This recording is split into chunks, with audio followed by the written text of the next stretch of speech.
I find it a little difficult to say what the subject matter of this seminar is going to be, because it's too fundamental to give it a title. I'm going to talk about what there is. Now, the first thing, though, that we have to do is to get our perspectives with some background about the basic ideas which, as Westerners living today in the United States, influence our everyday common sense, our fundamental notions about what life is about. And there are historical origins for this which influence us more strongly than most people realize. Ideas of the world which are built into the very nature of the language we use and of our ideas of logic and of what makes sense altogether. And these basic ideas I call myth, not using the word myth to mean simply something untrue, but to use the word myth in a more powerful sense. A myth is an image in terms of which we try to make sense of the world. Now, for example, a myth in a way is a metaphor. If you want to explain electricity to someone who doesn't know anything about electricity, you say, well, you talk about an electric current. Now, the word current is borrowed from rivers. It's borrowed from hydraulics. And so you explain electricity in terms of water. Now, electricity is not water. It behaves actually in a different way, but there are some ways in which the behavior of water is like the behavior of electricity, and so you explain it in terms of water. Or if you're an astronomer and you want to explain to people what you mean by an expanding universe and curved space, you say, well, it's as if you had a black balloon, and there are white dots on the black balloon, and those dots represent galaxies. And as you blow the balloon up, uniformly, all of them grow and grow farther apart. But you're using an analogy. The actual universe is not a balloon with white dots on it. So in the same way, we use these sort of images to try and make sense of the world, and we at present are living under the influence of two very powerful images, which are, in the present state of scientific knowledge, inadequate. And one of our major problems today is to find an adequate, satisfying image of the world. Well, that's what I'm going to talk about. And I'm going to go further than that, not only what image of the world to have, but how we can get our sensations and our feelings in accordance with the most sensible image of the world that we can manage to conceive. All right, now, the two images which we have been working under for 2,000 years and maybe more are what I would call two models of the universe, and the first is called the ceramic model, and the second, the fully automatic model. The ceramic model of the universe is based on the book of Genesis, from which Judaism, Islam, and Christianity derive their basic picture of the world. And the image of the world in the book of Genesis is that the world is an artifact. It is made.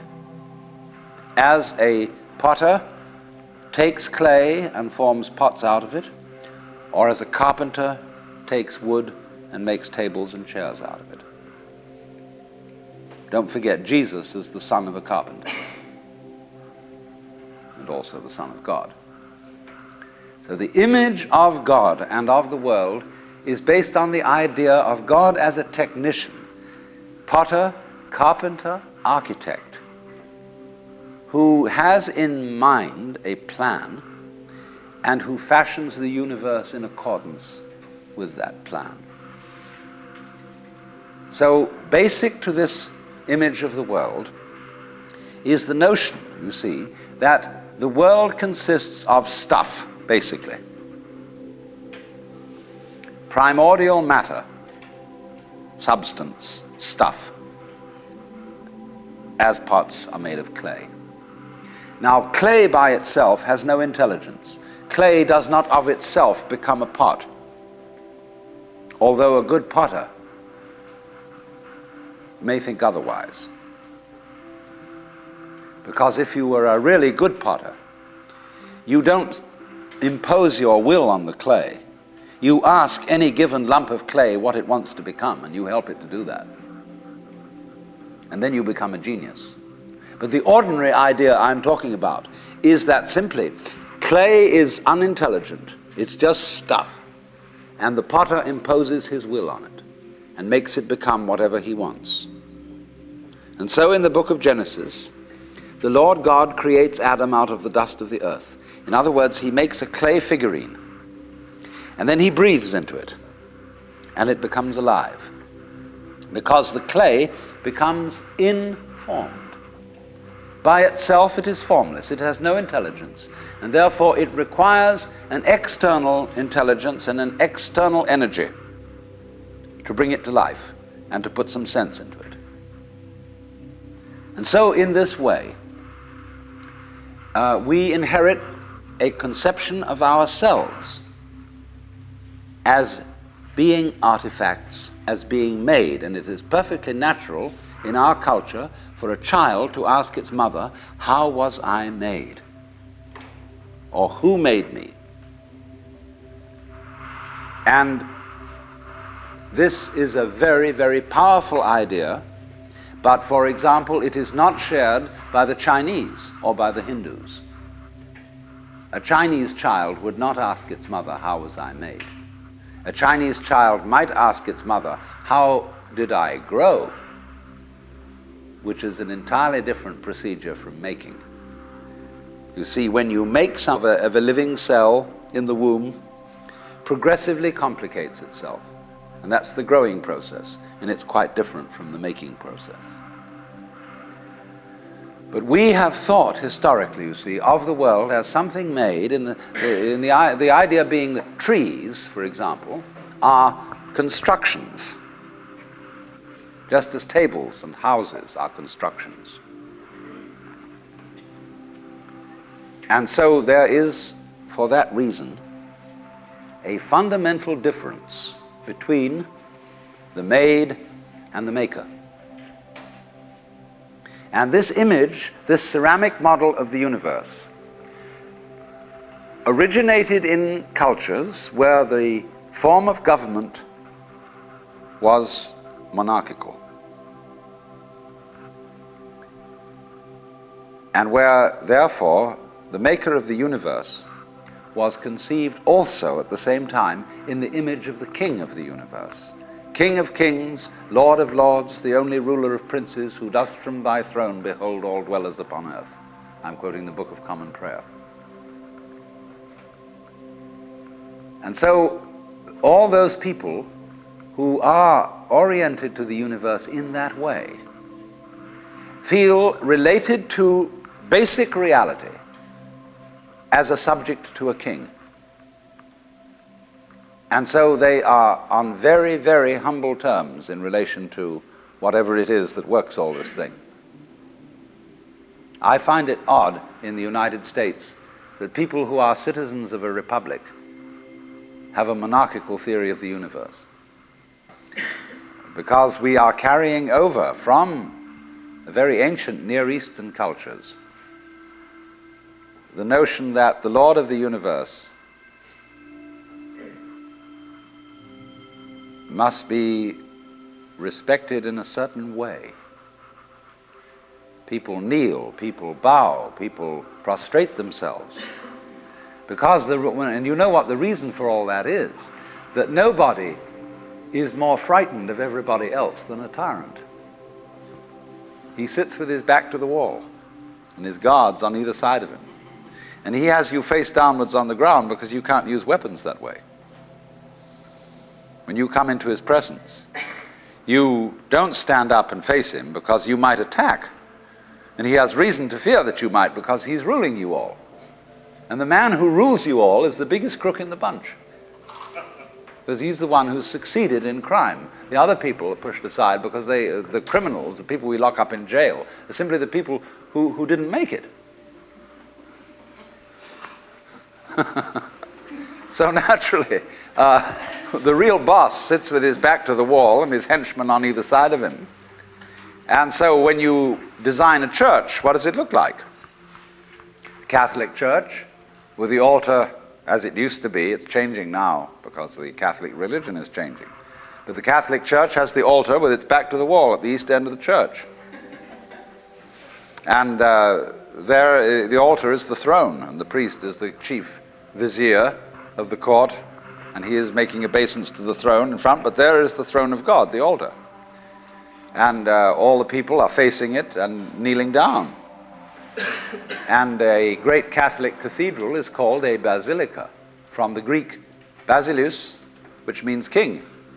So a basilica is the house of a king. And the ritual of the Catholic Church is based on the court rituals of Byzantium. A Protestant church is a little different, but basically the same. The furniture of a Protestant church is based on a judicial courthouse. The pulpit. The judge in an American court wears a black robe. He wears exactly the same dress as a Protestant minister. And everybody sits in these boxes. Like there's a jury box, there's a box for the judge, there's a box for this, a box for that, and those are the pews in an ordinary kind of colonial type Protestant church. So both these kinds of churches, which have an autocratic view of the nature of the universe, decorate themselves, are architecturally constructed in accordance with political images of the universe. One is the king and the other is the judge, Your Honor. There's sense in this. When in court you have to refer to the judge as Your Honor, it stops the people engaged in litigation from losing their tempers and getting rude. There's a certain sense to that. But when you want to apply that image to the universe itself, to the very nature of life, it has limitations. For one thing, the idea of a difference between matter and spirit. This idea doesn't work anymore. Long, long ago, physicists stopped asking the question, what is matter? They began that way. They wanted to know, what is the fundamental substance of the world? And the more they asked that question, the more they realized they couldn't answer it. Because if you're going to say what matter is, you've got to describe it in terms of behavior. And that is to say, in terms of form, in terms of pattern. You tell what it does. You describe the smallest shapes of it that you can see. Do you see what happens? You look, say, at a piece of stone, and you want to say, well, what is this piece of stone made of? Well, you take your microscope, and you look at it, and instead of just this block of stuff, you see ever so many tinier shapes, little crystals. So you say, fine, so far so good. Now, what are these crystals made of? And you take a more powerful instrument and you find that they are made of molecules. And then you take still more powerful instruments to find out what the molecules are made of, and you begin to describe atoms, electrons, protons, mesons, all sorts of subnuclear particles. But you never arrive at the basic stuff, because there isn't any. What happens is this: stuff is a word for the world as it looks when our eyes are out of focus, fuzzy. Stuff, the idea of stuff is that it's undifferentiated, it's some kind of a goo. And when your eyes are not in sharp focus, everything looks fuzzy. When you get your eyes into focus, you see a form, you see a pattern. But when you want to change the level of magnification and go in closer and closer and closer, you get fuzzy again before you get clear. So every time you get fuzzy, you go through thinking there's some kind of stuff there. But when you get clear, you see a shape. And so all that we can talk about is patterns. We never can talk about the stuff of which these patterns is supposed to be made, because you don't really have to suppose that there is any. It's enough to talk about the world in terms of pattern. It describes anything that can be described. And you don't really then have to suppose that there is some stuff which constitutes the essence of the pattern in the same way that clay constitutes the essence of pots. Clay, and so for this reason, you don't really have to suppose that the world is some kind of helpless, passive, unintelligent junk which an outside agency has to inform and make it into intelligent shapes. So the picture of the world in the most sophisticated physics of today is not formed stuff, potted clay, but pattern. A self-moving, self-designing pattern, a dance. And we haven't yet, our common sense as individuals hasn't yet caught up with this. Well, now, in the course of time, in the evolution of Western thought, the ceramic image of the world ran into trouble and changed into what I call the fully automatic model or image of the world. In other words, Western science was based on the idea that there are laws of nature. And it got that idea from Judaism and Christianity and Islam. That, in other words, the potter, the maker of the world, in the beginning of things, laid down the laws. And the law of God, which is also the law of nature, is called the Logos. And in Christianity, the Logos is the second person of the Trinity, incarnate as Jesus Christ, who thereby is the perfect exemplar of the divine law.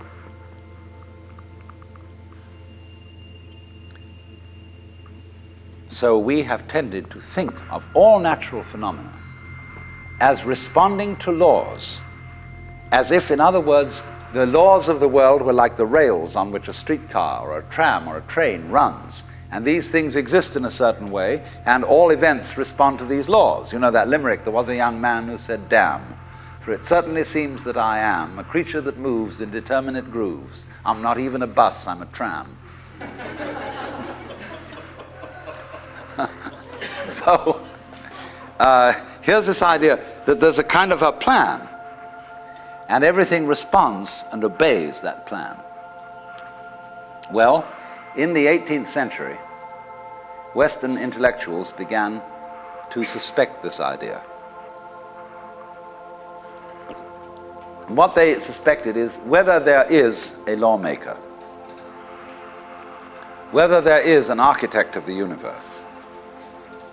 And they found out, or they reasoned, that you don't have to suppose that there is. Why? Because the hypothesis is a hypothesis. Because it makes no difference to anything. If you say everything is controlled by God, everything is governed by God, that doesn't make any difference to your prediction of what's going to happen. And so what they did was simply drop that hypothesis. But they kept the hypothesis of law. Because if you can predict, if you can study the past and describe how things have behaved, and you've got some regularities in the behavior of the universe, you call that law. Although it may not be law in the ordinary sense of the word, it's simply regularity. And so what they did was they got rid of the lawmaker and kept the law. And so they conceived the universe in terms of a mechanism. Something, in other words, that is functioning according to regular, clock-like mechanical principles. Newton's whole image of the world is based on billiards. The atoms are billiard balls, and they bang each other around. And likewise, in parallel to this, in the philosophy of Freud, the basic psychological energy is libido, which is blind lust. And it is only a fluke. It is only as a result of pure chances that, resulting from the exuberance of this energy, there are people with values, with reason, with languages, with cultures, and with love. Just a fluke. Like, 1,000 monkeys typing 1,000 typewriters for 1,000,000 years will eventually type the Encyclopedia Britannica. And of course, the moment they stop typing the Encyclopedia Britannica, they will relapse into nonsense. And so in order that that shall not happen, because you and I are flukes in this cosmos, and we like our way of life, we like being human, if we want to keep it, say these people, we've got to fight nature, because it'll turn us back into nonsense the moment we let it. And so we've got to impose our will upon this world as if we were something completely alien to it from outside.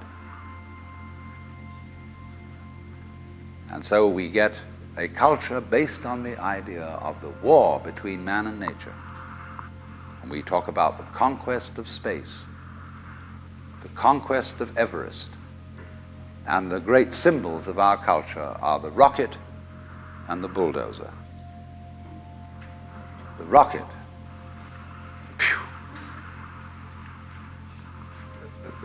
compensation for the sexually inadequate male.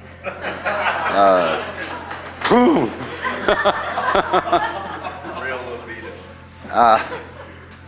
So we're going to conquer space. We're in space already, way out. If anybody cared to be sensitive and let what's outside space come to you, you can, if your eyes are clear enough. Aided by telescopes, aided by radio astronomy, aided by all the kind of sensitive instruments we can devise. We are as far out in space as we're ever going to get. But, sensitivity isn't the pitch. Especially in the WASP culture of the United States, we define manliness in terms of aggression. You see, because we're a little bit frightened as to whether we are really men. And so we put on this great show of being a tough guy. It's completely unnecessary. If you have what it takes, you don't need to put on that show. And you don't need to beat nature into submission. Why be hostile to nature? Because after all, you are a symptom of nature. You, as a human being, you grow out of this physical universe in just exactly the same way that an apple grows off an apple tree. So let's say the tree which grows apples is a tree which apples, using apple as a verb. And a world in which human beings arrive is a world that peoples. And so the existence of people is symptomatic of the kind of universe we live in. You, as a human being, you grow out of this physical universe in just exactly the same way that an apple grows off an apple tree. So let's say the tree which grows apples is a tree which apples, using apple as a verb. And a world in which human beings arrive is a world that peoples. And so the existence of people is symptomatic of the kind of universe we live in. Just as spots on somebody's skin are symptomatic of chickenpox. just as hair on a head is symptomatic of what's going on in the organism. But we have been brought up by reason of our two great myths, the ceramic and the fully automatic, not to feel that we belong in the world. So our popular speech reflects it. We say, I came into this world. You didn't. You came out of it. We say, face facts. We talk about encounters with reality, as if it was a head-on meeting of completely alien agencies, and the average person has the sensation that he is a somewhat that exists inside a bag of skin, a center of consciousness, which looks out at this thing, and what the hell's it going to do to me? You see? I recognize you. You kind of look like me, and I've seen myself in a mirror, and you look like you might be people. So maybe you're intelligent, maybe you can love too, and perhaps you're all right. Some of you are anyway. If you've got the right color of skin, or you have the right religion, or whatever it is, you're okay. But there are all those people over in Asia, Africa, and they may not really be people. When you want to destroy someone, you always define them as unpeople. So, but we have this hostility to the external world because of the superstition, the myth, the absolutely unfounded theory that you yourself exist only inside your skin. Now, I want to propose another idea altogether. And other astronomers, there's two great theories going on in astronomy about the origination of the universe. One is called the explosion theory, and the other is called the steady state theory. The steady state people say there never was a time when the world began. It's always expanding, yes, but always as a result of free hydrogen in space. With the free hydrogen coagulates and makes new galaxies. But the other people say there was a primordial explosion, an enormous bang millions of years ago, billions of years ago, which flung all the galaxies into space. Well, let's take that just for the sake of argument and say that was the way it happened. It's like you took a bottle of ink and you threw it at a wall. Smash! And all that ink spreads. And in the middle, it's dense, isn't it? And as it gets out on the edge, the little droplets are finer and finer and make more complicated patterns. See?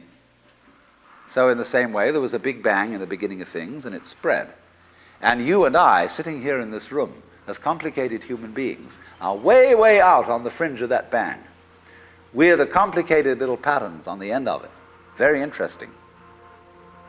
But so we define ourselves as being only that. If you think that you are only inside your skin, you define yourself as one very complicated little curlicue, way out on the edge of that explosion, way out in space and way out in time. Billions of years ago, you were a big bang. But now you're a complicated human being. And then we cut ourselves off like this and don't feel that we're still the big bang. But you are. Depends how you define yourself. You are actually, if this is the way things started, if there was a Big Bang in the beginning, you're not something that is a result of the Big Bang. You're not something that is a sort of puppet on the end of the process. You are still the process. You are the Big Bang, the original force of the universe, coming on as whoever you are. See, when I meet you, I see not just what you define yourself as, Mr. So-and-so, Miss So-and-so, Mrs. So-and-so. I see every one of you as the primordial energy of the universe coming on at me in this particular way. I know I'm that too. But we've learned to define ourselves as separate from it. And so what I would call a kind of a basic problem we've got to go through first is to understand that there are no such things as things. That is to say, separate things or separate events. That is only a way of talking. And if you can understand this, you're going to have no further problems. I once asked a group of high school children, what do you mean by a thing? And first of all, they gave me all sorts of synonyms. They said it's an object, which is simply another word for a thing. It doesn't tell you anything about what you mean by a thing. And finally, a very smart girl from Italy who was in the group said a thing is a noun. And she was quite right. A noun isn't a part of nature, it's a part of speech. There are no nouns in the physical world. There are no separate things in the physical world either. See, the physical world is wiggly. It's something like this.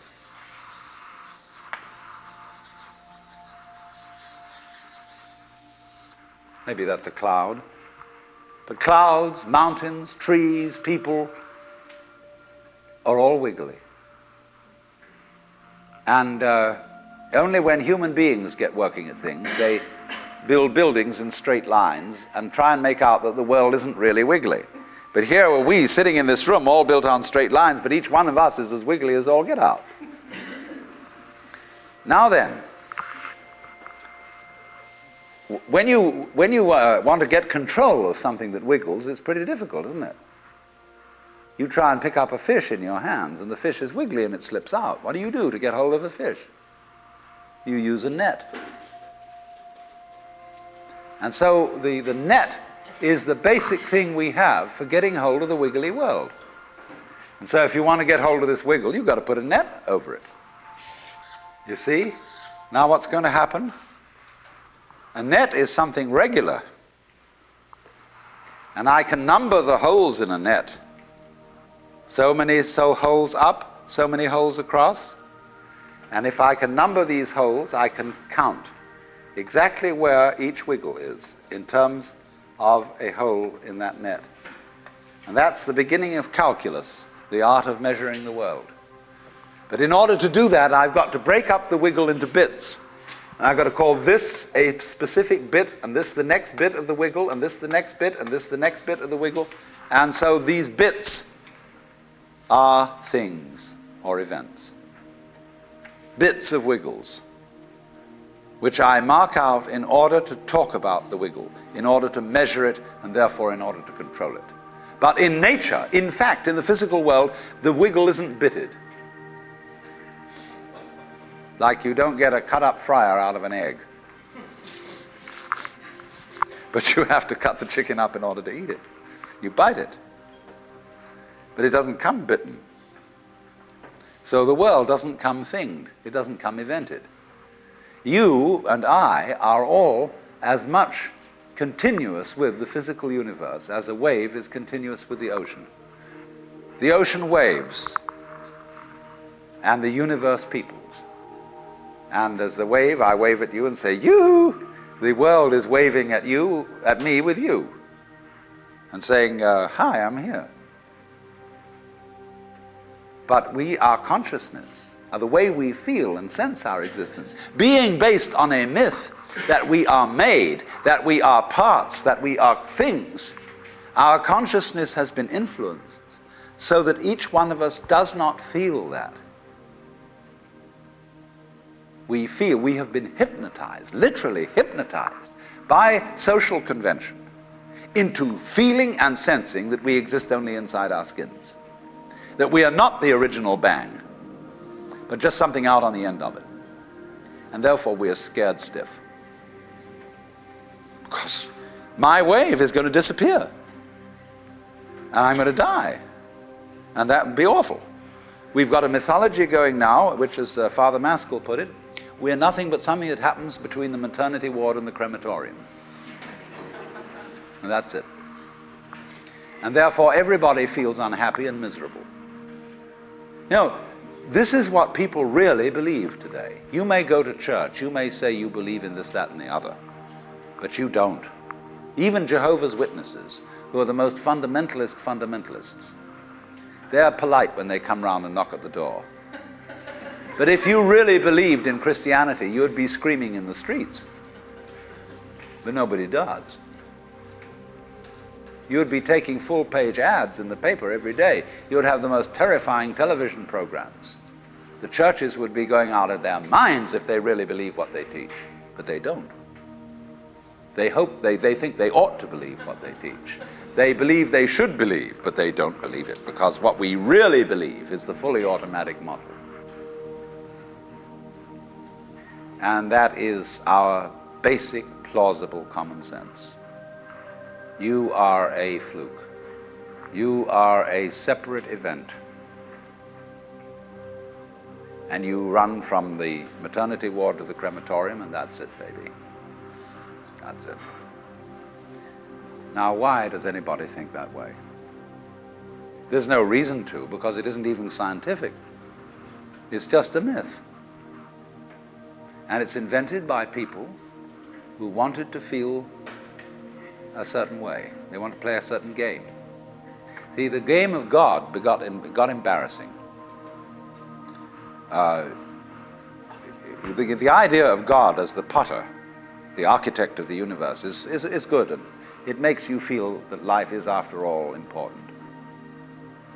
There is someone who cares.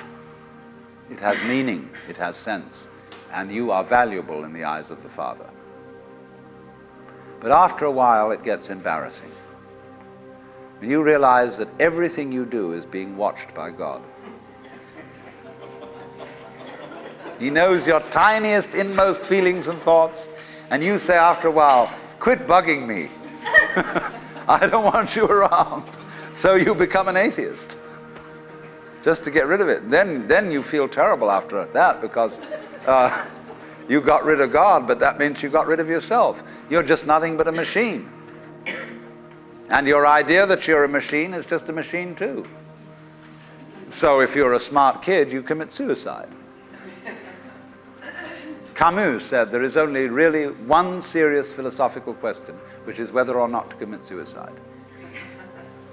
I think there are 4 or 5 serious philosophical questions. The first one is, who started it? The second is, are we going to make it? The third is, where are we going to put it? The fourth is, who's going to clean up? And the fifth, is it serious? But still, should you or not commit suicide? This is a good question. Why go on? And you only go on if the game is worth the candle. Now, the universe has been going on for an incredible long time.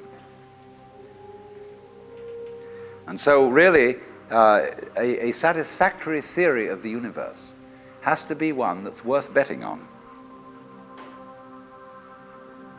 That's it seems to me, absolutely elementary common sense. If you make a theory of the universe which isn't worth betting on, why bother? Just commit suicide. But if you want to go on playing the game, you've got to have an optimal theory for playing the game. Otherwise, there's no point in it. But the people who coined the fully automatic theory of the universe were playing a very funny game. What they wanted to say was this: all you people who believe in religion are old ladies and wishful thinkers. You've got a big daddy up there and you want a comfort and thing, but life is rough. Life is tough. And success goes to the most hard-headed people. That was a very convenient theory when the European-American world was colonizing the natives everywhere else. They said, we are the end product of evolution, and we're tough. See, I'm a big, strong guy because I face facts, and life is just a bunch of junk, and I'm going to impose my will on it and turn it into something else, you see. And I'm real hard. See, that's a way of flattering yourself. And so it has become academically plausible and fashionable that this is the way the world works. In academic circles, no other theory of the world than the fully automatic model is respectable. Because if you're an academic person, you've got to be an intellectually tough person. You've got to be prickly. See, there are basically 2 kinds of philosophy. One's called prickles, the other's called goo. And prickly people are precise, rigorous, logical. They like everything chopped up and clear. Goo people like it vague. For example, in physics, prickly people believe that the ultimate constituents of matter are particles. Goo people believe it's waves. And in philosophy, prickly people are logical positivists and goo people are idealists. And they're always arguing with each other. But what they don't realize is that neither one can take his position without the other person. Because you wouldn't know you advocated prickles unless there was somebody else advocating goo. You wouldn't know what a prickle was unless you knew what goo was. Because life is not either prickles or goo, it's gooey prickles and prickly goo. And they go together like back and front, male and female. And that's the answer to philosophy. See, I'm a philosopher, and I'm not going to argue very much, because if you don't argue with me, I don't know what I think. So if we argue, I say thank you, because owing to the courtesy of your taking a different point of view, I understand what I mean, so I can't get rid of you. But however, you see, this whole idea that the universe is just nothing at all but unintelligent force playing around and not even enjoying it is a put-down theory of the world. People who had an advantage to make, a game to play by putting it down and making out that because they put the world down, they were a superior kind of people. So that just won't do. We've had it. Because if you seriously go along with this idea of the world, you're what is technically called alienated. You feel hostile to the world. You feel that the world is a trap. It is a mechanism, it's electronic and neurological mechanisms into which you somehow got caught.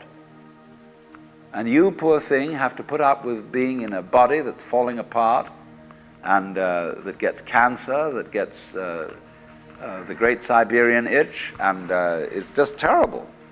And these mechanics, doctors are trying to help you out, but they really can't succeed in the end. And you're just going to fall apart, and it's a grim business, and it's too bad. So if you think that that's the way things are, you may as well commit suicide right now. Unless you say, well, I daren't, because there really, after all, there might be eternal damnation in the back of the thing if I did that. Or then I identify with my children or something, and I think of them going on and without me and nobody to support them. But of course, if I do go on in this frame of mind and continue to support them, I shall merely teach them to be like I am. And they'll go on dragging it out to support their children, and they won't enjoy it. And they'll be afraid to commit suicide, and so will their children. They all learn the same lesson. So you see, all I'm trying to say is that the basic common sense about the nature of the world that is influencing most people in the United States today, the fully automatic model, is simply a myth. If you want to say that the idea of God the Father with his white beard on the golden throne is a myth, in the bad sense of the word myth, so is this other one. It's just as phony and has just as little to support it as being the true state of affairs. Why? And let's get this clear. If there is any such thing at all as intelligence and love and beauty, well, you found it in other people. In other words, it exists in us as human beings. And as I said, if it is there in us, it is symptomatic of the scheme of things. We are as symptomatic of the scheme of things as the apples are symptomatic of the apple tree or the rose of the rose bush.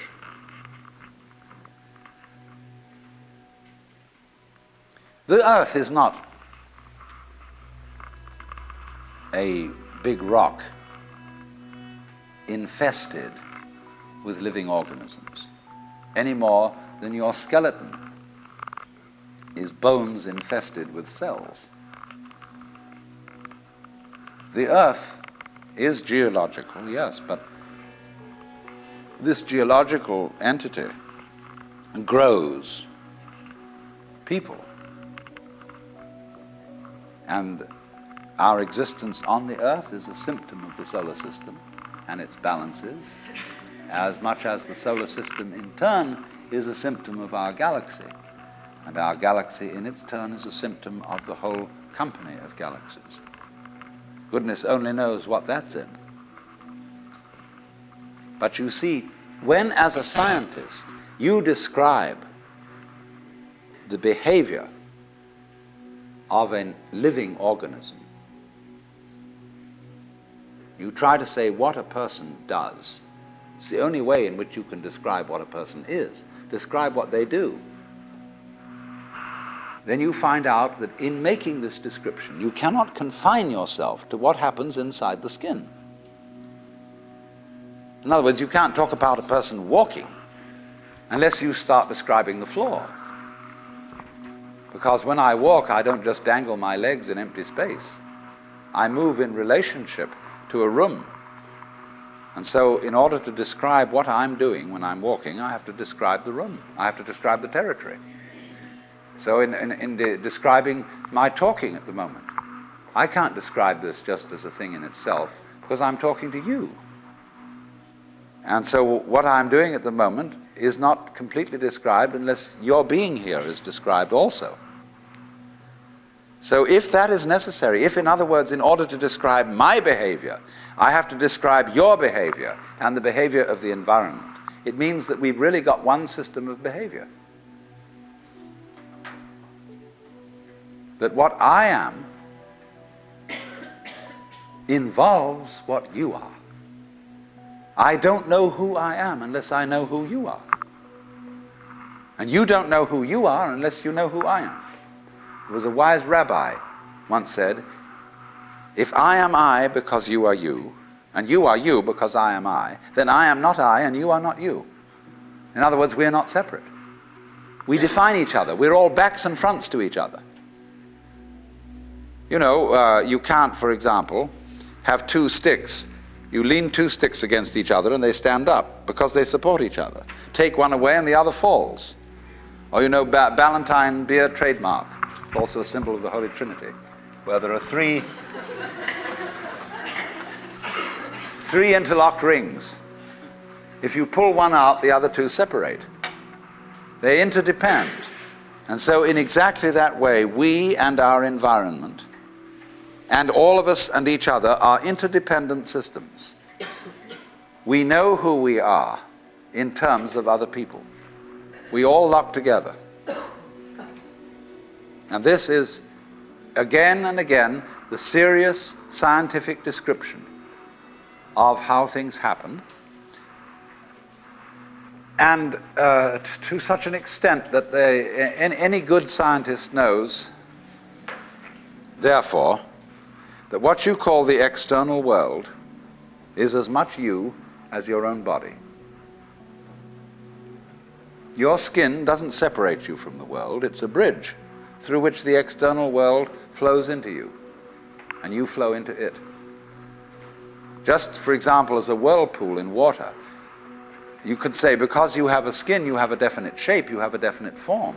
All right? Here is a flow of water, and it suddenly does a whirlpool. And then it goes on. The whirlpool is a definite form, but no water stays put in it. The whirlpool is something the stream is doing. And exactly the same way, the whole universe is doing each one of us. And I see you today, and I recognize you tomorrow, just as I would recognize a whirlpool in a stream. I'd say, oh yes, I've seen that whirlpool before. It's just near so-and-so's house on the edge of the river, and it's always there. So in the same way, when I meet you tomorrow, I recognize you, you're the same whirlpool you were yesterday. But you're moving. The whole world is moving through you. All the cosmic rays, all the food you're eating, the stream of steaks and milk and eggs and Everything is just flowing right through you. When you're wiggling the same way, the world is wiggling, the stream is wiggling you. But the problem is, you see, we haven't been taught to feel that way. The myths underlying our culture and underlying our common sense have not taught us to feel identical with the universe, but only parts of it, only in it, only confronting it, aliens. And we are, I think, quite urgently in need of coming to feel that we are the eternal universe, each one of us. Otherwise, we're going to go out of our heads. We're going to commit suicide, collectively, with courtesy of H-bombs. And, all right, supposing we do, well, that will be that, and there will be life making experiments on other galaxies.